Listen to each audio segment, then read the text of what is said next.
Hello, welcome to Pulling the Music Apart. I'm Dave. Today, I'm delighted to have Norlia and Russell and our dear friend Sabas join me. As our name suggests, we're here to explore and analyse music. On this podcast, we'll be talking about Vanda and Young. Russell, take it away, my man. I can't wait. This is one of my favourites. Honestly, I am obsessed about these guys. In Australia, they're probably the most significant and most important songwriting duo, producers, singers, multi-instrumentals, aren't they? Mm. So to put it into context, we've all heard of the Easybeats.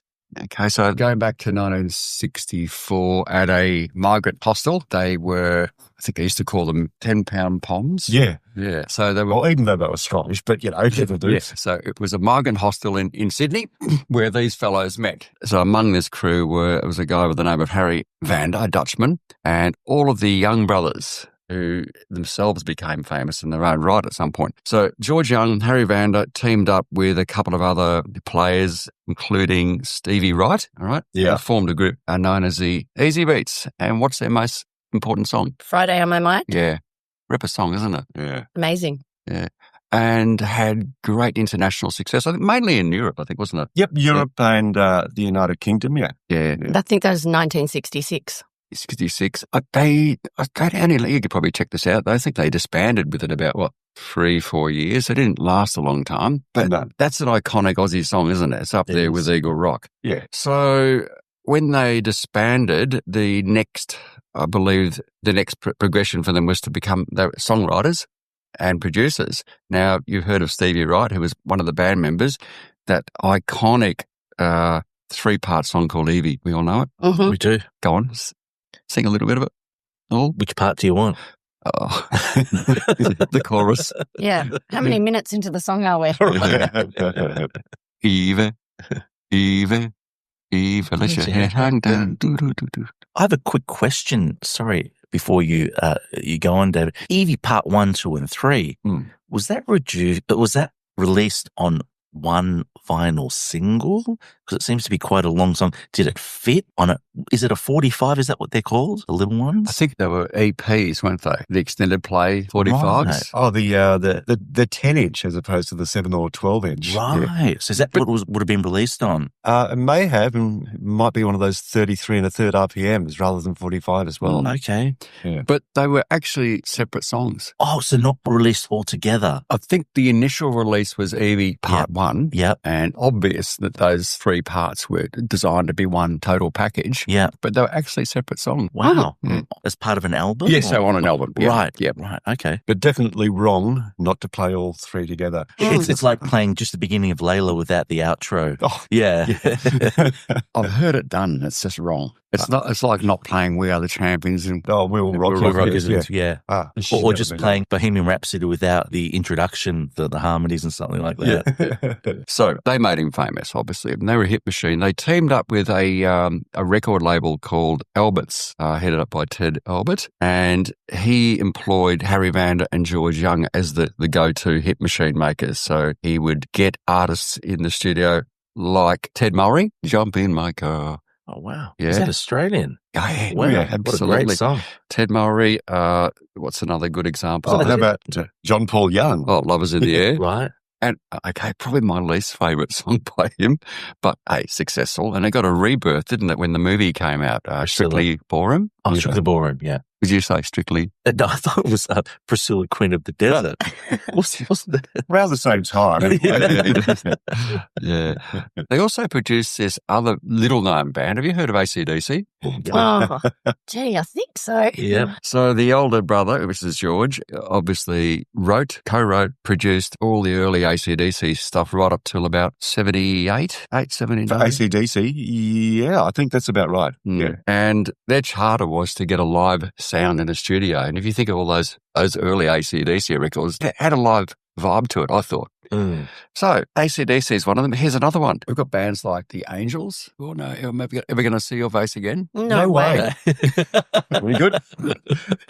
What, you want to throw something in here, David? Oh, look, you said before they were the hit machine, and they sure were for Albert Productions, but they didn't necessarily have their signature sound because they had so many different genres and different type of artists. I think of the sister duo known as Cheetah, and they did very ballady songs, particularly with the demographic they were trying to appeal to was young girls. But I was a young boy at the time. They were definitely appealing to me. Didn't quite care for the music, but they appealed to me anyway.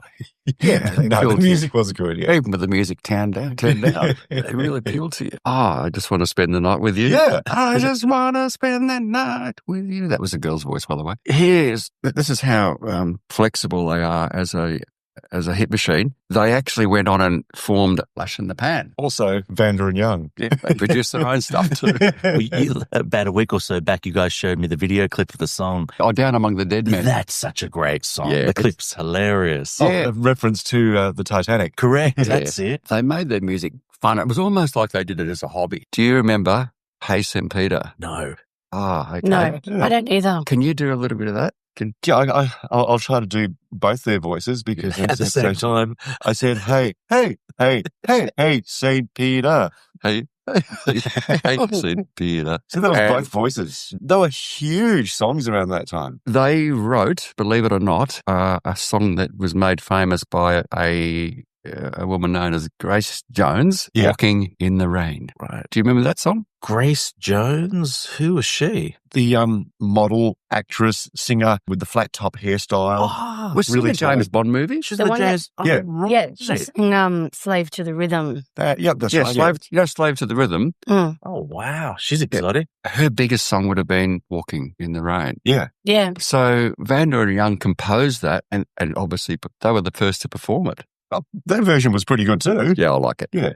Yeah. So anyone else got anything to throw in here? I've got a question for you, Russell. If you know, why did they transition from being a famous pop band to just working in a studio? It's a really good question. I guess that was the next progression for them. I think what happened was Ted Albert from Albert Productions recognised the potential. Right. I think they were trying to showcase ACDC and get them exposure. Ted Albert recognised the raw talent, and he backed it because they were a struggling act before they became famous. They got a lot of knockbacks. And did Vanda and Young work from Melbourne or Sydney or Sydney? Yeah, Sydney, yeah. Right. Yeah, Albert Productions is in So they had Sydney. probably had their own studio that they worked. Oh, yeah. Yeah. By this time, they were extremely wealthy in their own right, successful. And I think they basically did whatever they wanted to do because they could. Right. And they've been recognised with ARIA awards and so forth, I assume? Absolutely. Yeah. George is no longer with us. Harry's the only surviving I think he is, yeah. member. Stevie Wright from, Easybeats, yeah. He passed, about 15 years ago? Yeah. Yeah. But they were iconic. They were like another, who's a... Like Stockhake and Waterman. Oh, say what you want. They made a lot of money.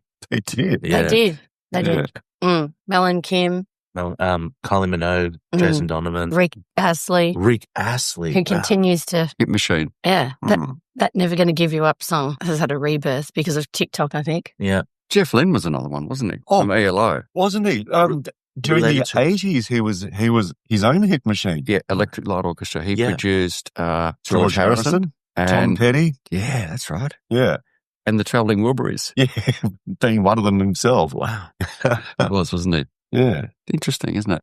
Did Vanda and Young have any connection with Gadinsky, with Mushroom Records? No, that was arch nemesis, basically. Oh, yeah. right. Alberts and Mushroom. Yeah. Oh, so Alberts was a competition to Mushroom Records in Australia. Yeah. Yeah. Okay. Yeah. Wow. But around way before Mushroom was around. But yeah. Yeah. Very conservative man too, wasn't he? In the early days, but you could recognise talent. He knew what worked, I suppose. Mm. Yeah, there you go. Harry, Vanda and George Young. There's got to be some other examples of songs that they've been instrumental in putting together. Oh, Show No Mercy, Mark Williams. Mark Williams, yeah. Yep. William Shakespeare, My Little Angel. We don't know that Don't one. know that one. Good Times. Oh, they wrote that? Yeah. Yeah. Well, it was an Easybeats song, yeah. Wow. They wrote Falling in Love Again for Ted Ted Murray, Murray. Yes. Yeah. Yep. It's a long way to the top. Yes. They wrote it? Yes. Wow. And isn't it funny? You get these behind the scenes people. Oh, there it is, Walking in the Rain, Flash. Yeah. Pan. Flash And why is Grace Jones added on 1981? that's when she performed it. Oh, right. And made it into a mega hit. Right. It wasn't a hit for them. Okay. And Flush in the Pan were a bit of a fringe band anyway, weren't they? Successful in Europe. And what style would you call them? It's almost like a new wave pop rock. Yeah, but I think as you were suggesting before, the whole Flash in the Pan thing was a piss take. Yeah.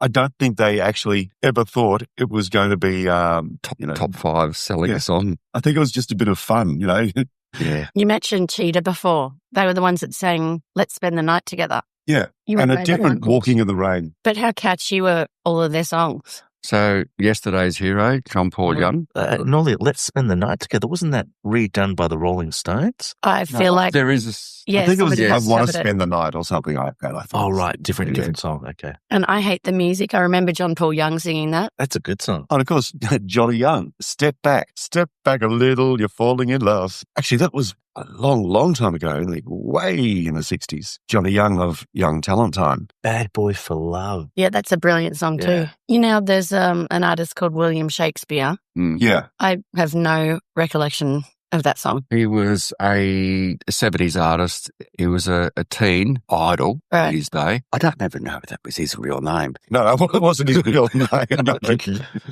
But no, he unfortunately found himself in trouble with the law. He was actually stitched up anyway by a young lady. The claim of underage Yeah, that one. activity. Yep. But it ruined his career. Overnight. He was a glam rock singer, William Shakespeare. Okay, another song they were responsible for, Let There Be Rock by ACDC. So you're talking about legendary songwriters writing a song about the man, Chuck Berry, who changed music. True. Well, there's a Chuck Berry vibe with ACDC anyway, just looking at the way Angus works the stage. And another story about Vander and Young. Now, some say it's urban folklore.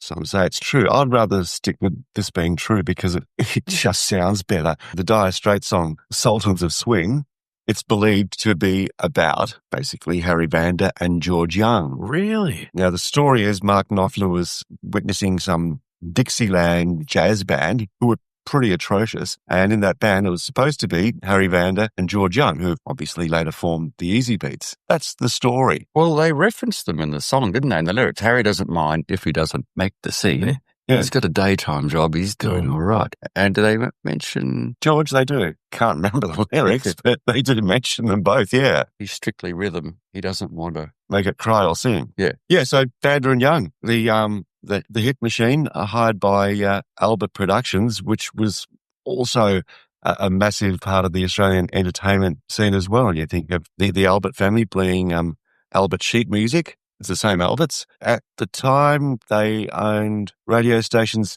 2W in Sydney, 3DB, which turned into 3TT in Melbourne, 2CC in Canberra, and got a story about that too. Yeah. When I was working at 2CC in Canberra, I actually made a bet on the 89 grand final with one of the big head honchos from Albert Productions. I said Geelong was going to beat Hawthorn. Yeah. And so when he came back the following week, we tour of the radio stations. He remembered me. I was pooping my pants, thinking, oh no, that's a $100 bet.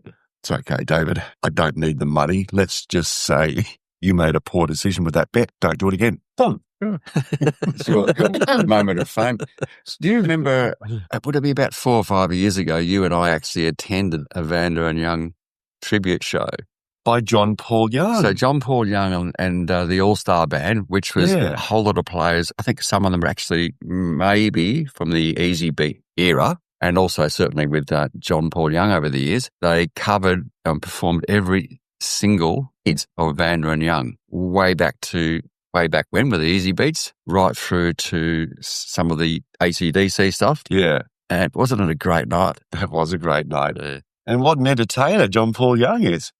He's a funny bloke. Yeah. Works the crowd. Yeah. Yeah. There's nothing bad about him, is it? No. There's nothing nasty about John Paul Young. Except his hairstyle. And those teeth. Yes. Well, he was an Englishman, though, wasn't he? Oh, yeah. He looks like what Les Patterson would have looked like if he wasn't a drug. Sir Les Patterson's ears. And what a handy catalogue of hits, really, when you think about it. Yeah. Now, some people struggle to get one hit. I used to get him mixed up with Paul Young, Yeah. John Paul Young, because Paul Young sang Every Time You Go Away. English performer. This guy's an Aussie. He's an Aussie. That was a great night, wasn't it? It was. And I like the way he, as many good entertainers, are able to do is localize any show to where they are, because we were at Wollongong, and just the way he was able to localize it for that area by mentioning how he lost a few bucks at the Dapto Dogs the night before. Yeah. Bet you didn't even put one bet on. No, he wouldn't. What a handy hit. You know, as we said, most artists struggle to get one hit, don't they? The majority of artists don't even get airplay. Or you run the risk of only having one hit. So And that's it. True. Long way to the top. It's a long way to the top. It's iconic. Everyone listening to this podcast that has any interest in rock and roll will know that song, won't they? Absolutely. We claim it as being an Aussie song because it is. And I've heard ACDC has, in recent years, retired that song from their live performances, supposedly out of respect for Bond, even though they'll do a lot of other Bond songs. But maybe is it because that's the song which really, really put them in the spotlight? True. We'll remember the film clip going down Swanson Street, which is one of the major streets in Melbourne, and iconic clip. Now, apparently that was done 50 years ago, and they're going to, there's a rumour, reenact this. Oh, really? Really? Yeah. Yes. Again? Wow. Yep. What's his name? Reese, the Lord Mayor of Melbourne. He wants that to happen. He wants it to be recreated. Yeah. So I don't know where they're going to find an old Bedford van, but I'm sure they'll be able to find one broken down, just like it was in the original video clip, if they do find one. Can you imagine the O&S issues doing that these days? Playing on an open truck while it's moving, bagpipes. And being guitars. pushed by people. That's right, it broke down. Yeah. Literally. One take. Yeah. Well, must have been one take. I suppose they probably had a pretty limited window, when it came to filming the video clip, No, closing down the city. There were no windows. It was just a trade track. Open Yeah. trade on it. But no, it would never happen again, because they can never push it past the gas and fuel building now, since, it's now Federation Square. Mm. But the diversity in their music, hard rock and roll, through to some of the soppiest love songs. How versatile is that? Are we talking still about Vanda and Young? Well, Yeah. See, I mean, would you agree most songwriters, most producers have a certain style and a certain sound? You'll hear it and identify, oh, yeah, okay, that sounds like it's been written by these people or performed by that band. You couldn't put them in that one basket. No, definitely not, because they cross genres. But I know what you mean. So if something's being produced by Prince, you can tell there's something, that magical Prince sound. And to think that falling in love again, and then it's a long way to the top. Yeah. Well, that's it for this episode. If you have any questions or just like to leave a comment, feel free to reach out to us on Instagram at Pulling the Music Apart.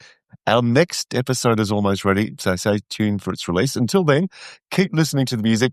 Thanks for tuning in.